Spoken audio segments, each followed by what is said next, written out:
то ответ России будет незамедлительным и приведет вас к таким последствиям, с которыми вы в своей истории еще никогда не сталкивались. They are intimidating us with the usage of nuclear weapons. Today, humanity is just one misunderstanding, one miscalculation away from nuclear annihilation. महाशक्तियां Ukraine में वर्चस्व की लड़ाई में हैं। Опасность серьезная, она реальна, ее нельзя недооценивать. Fundamental role of U.S. nuclear weapons is to deter nuclear attacks on the United States, on our allies and partners. They are bragging that they can destroy with nuclear weapons not only a certain country but the entire planet.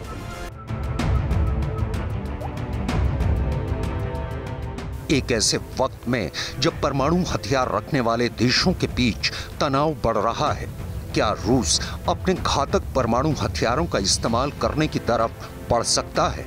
Putin के परमाणु शस्त्रागार में अब तक का सबसे बड़ा हथियार है, दुनिया का अब तक का सबसे बड़ा nuclear device, the Tsar Bomba, the emperor of bombs.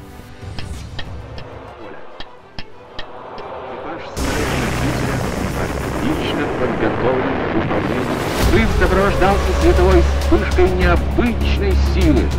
30 अक्टूबर 1961 कोल्ड वॉर का चरम और सोवियत नेता निकिता खुर्शेव ने पश्चिम को एक चेतावनी दी।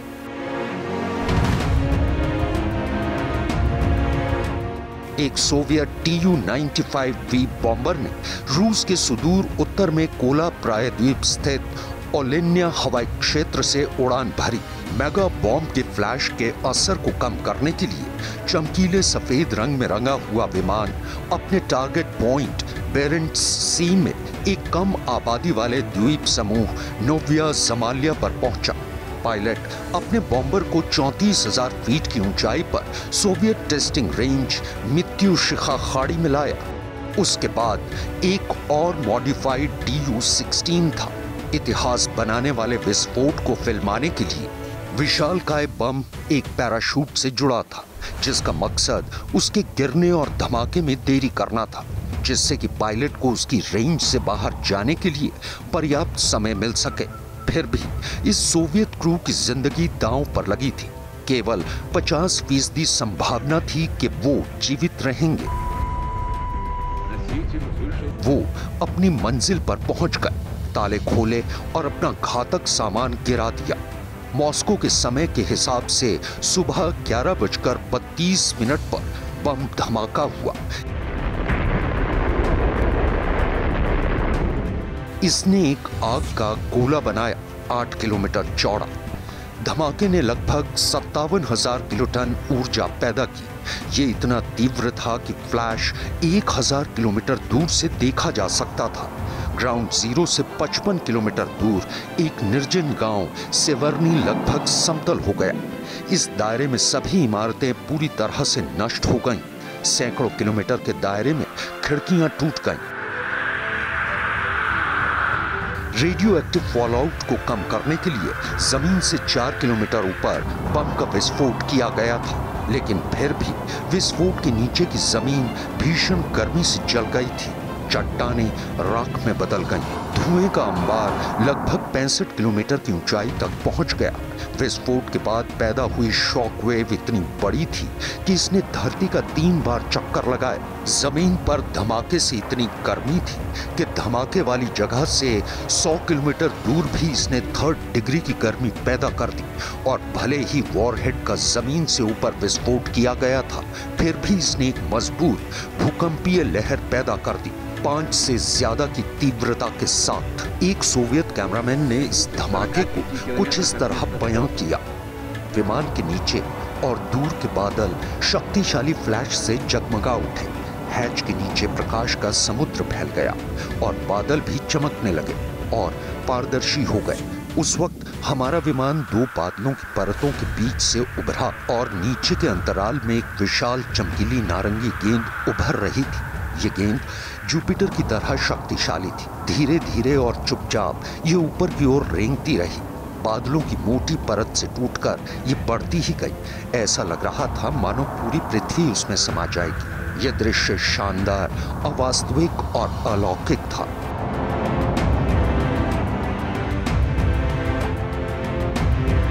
यह बम 8 मीटर लंबा था। इसका व्यास लगभग 2.6 मीटर था और इसका वजन 27 टन से ज्यादा था, लगभग 5 हाथियों के वजन के बराबर। ये इतना बड़ा था कि ये उस विशाल विमान की इंटरनल बे में भी फिट नहीं हो सकता था जो इसे टेस्ट साइट पर उड़ा कर ले गया था। ये हिरोशिमा पर गिराए गए अमेरिकी बम लिटिल बॉय से काफी ज्यादा शक्तिशाली था। पूरे दूसरे विश्व युद्ध में इस्तेमाल की गई कुल फायर पावर का 10 गुना। लिटिल बॉय 15 किलोटन टीएनटी का था। जार बॉम्बा 58 मेगाटन टीएनटी के बराबर था। ये भले ही विशाल था, लेकिन जार बॉम्बा अभी भी अपनी मूल योजना से केवल आधा शक्तिशाली था। पहला खाका 100 मेगाटन यील्ड वाले बम के लिए था, लेकिन सोवियत वैज्ञानिकों को डर था कि रेडिएशन सोवियत संघ के पूरे उत्तरी हिस्से को कवर कर सकता है। आखिरकार यूरेनियम की मूल 3 परतों को लेड की 3 परतों में बदल दिया गया ताकि इसके असर को आधा किया जा सके। ये फैसला उन 3 लोगों में से एक ने लिया था जिन्होंने जार बॉम्बा की यात्रा में महत्वपूर्ण भूमिका निभाई थी, आंद्रे सखारोव, सोवियत परमाणु वैज्ञानिक जिन्होंने अपनी टीम के साथ बम विकसित किया था। बाद में वो एक निरस्त्रीकरण योद्धा बन गए। आगे चलकर सखारोव को नोबेल शांति पुरस्कार से सम्मानित किया गया। 1961 में सखारोव निकिता खुर्शेव के आदेश का पालन कर रहे थे। वो व्यक्ति जो सोवियत संघ का नेतृत्व कर रहा था और चाहता था कि उसके देश के पास दुनिया का सबसे बड़ा बम हो। और तीसरा आदमी जिसने जार बॉम्बा को संभव बनाया, बम गिराने वाले पायलट आंद्रे डर्नोवत्सेव थे।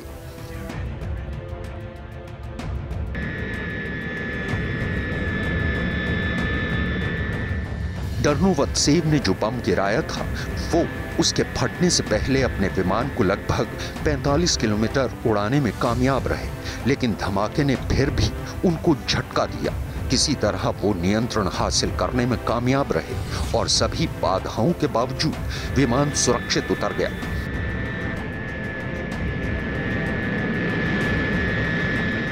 डर्नोवत्सेव को बाद में लेफ्टिनेंट कर्नल के पद पर प्रमोट किया गया और वो सोवियत संघ के हीरो बन गए। जार बॉम्बा का एक स्पष्ट मकसद था, पश्चिम जब सोवियत तकनीक की ताकत देखे तो कांप जाए। 1947 में कोल्ड वॉर शुरू होने से पहले ही दुनिया के सबसे विनाशकारी हथियार को हासिल करने की होड़ शुरू हो चुकी थी। अमेरिका ने पहले ही 1945 में दुनिया का पहला परमाणु परीक्षण कर लिया था और उसी साल अगस्त में उसने हिरोशिमा और नागासाकी पर 2 परमाणु बम गिराकर दूसरे विश्व युद्ध को खत्म कर दिया।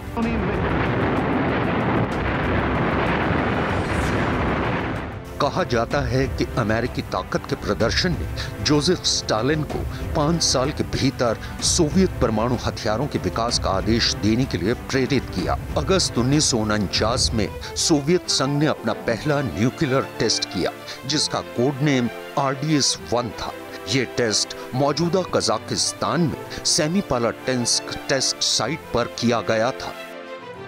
इस बीच अमेरिका ने 1952 में माइक नामक दुनिया के पहले हाइड्रोजन बम और 1954 में कैसल ब्रावो नामक अपने सबसे बड़े परमाणु डिवाइस का टेस्ट किया। कोल्ड वॉर ने परमाणु हथियारों की होड़ को एक तरह का रास्ता दे दिया था। सोवियत वैज्ञानिक भी हाइड्रोजन बम विकसित करने का काम कर रहे थे और 1955 में अपना पहला विस्फोट करने में कामयाब रहे।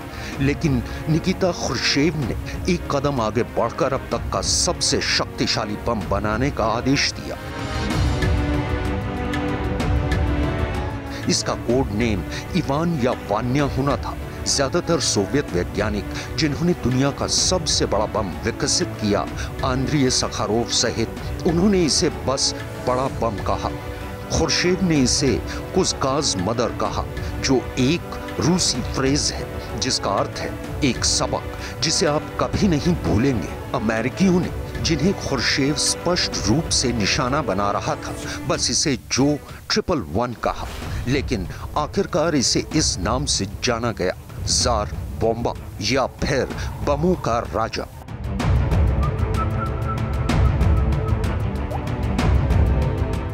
ज़ार बॉम्बा एक हाइड्रोजन हवाई बम था जिसे थर्मोन्यूक्लियर हथियार के रूप में भी जाना जाता है।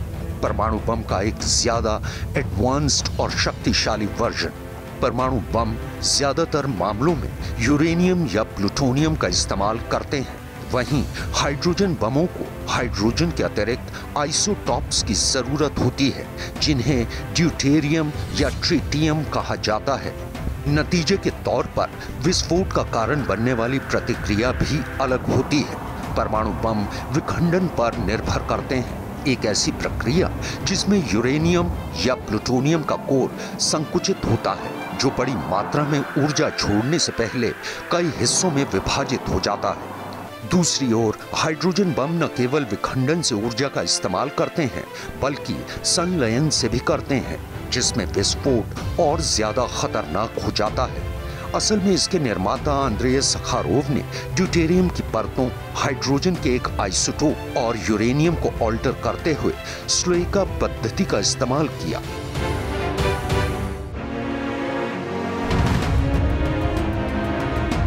दुनिया के सबसे बड़े और सबसे खतरनाक हथियार का टेस्ट तो बस एक शुरुआत थी। ज़ार बॉम्बा के विस्फोट के कुछ महीने बाद खुर्शेद ने एक और मेगाटन बम के विस्फोट का आदेश दिया। असल में सोवियत वैज्ञानिकों ने अगले साल कुल 79 परमाणु बमों का टेस्ट किया।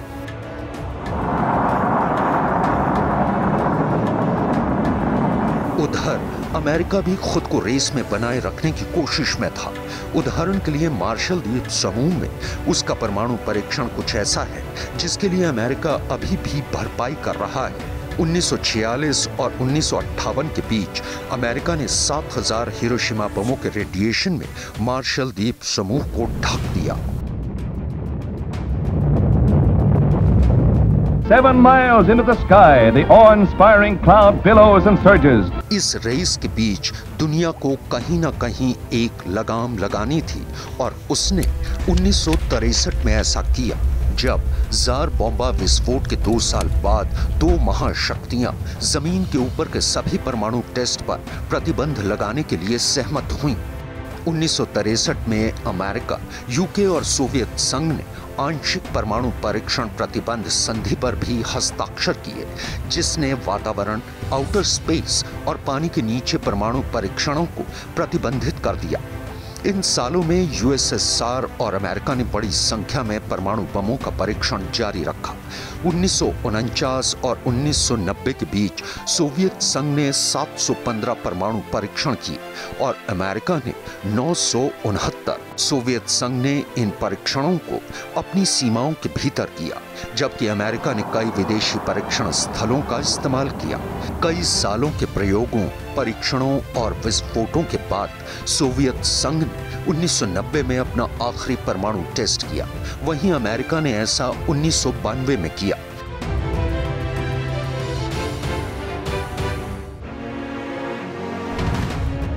कोल्ड वॉर के बाद से दुनिया में परमाणु हथियारों की संख्या में काफी गिरावट आई है। वॉरहेड्स को 1986 में लगभग 70,300 से घटाकर 2022 की शुरुआत में अनुमानित 12,700 कर दिया गया है। हालांकि अभी भी दुनिया में परमाणु हथियारों की संयुक्त लिस्ट बहुत बड़ी है। 2022 में 9 देशों के पास 12,705 परमाणु हथियार होने का अनुमान है।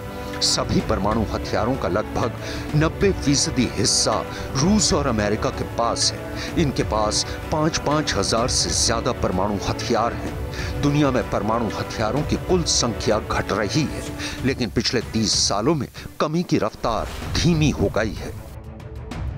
दुनिया के 12,700 परमाणु हथियारों में से 9,400 से ज्यादा मिसाइलों, विमानों, जहाजों और पनडुब्बियों द्वारा इस्तेमाल के लिए सैन्य भंडार में है।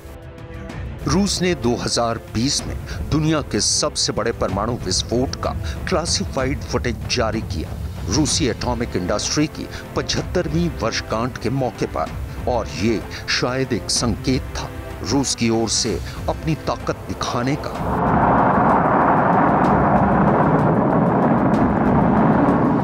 इसका विशाल आकार इसके इस्तेमाल को मुश्किल बनाता है।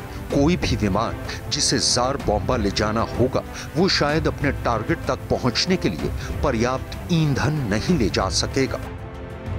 हालांकि रूस द्वारा शक्तिशाली अंतर महाद्वीपीय बैलिस्टिक मिसाइलों पर समान वॉरहेड रखने की संभावना मौजूद है। कोल्ड वॉर खत्म होने के 30 साल बाद अमेरिका और रूस एक बार फिर यूक्रेन को लेकर आमने सामने हैं। दोनों परमाणु हथियारों से लैस हैं और जहां परमाणु हथियार मौजूद हैं वहां परमाणु युद्ध की आशंका भी बनी रहती है। और पुतिन के शस्त्रागार में दुनिया का सबसे बड़ा परमाणु बम है।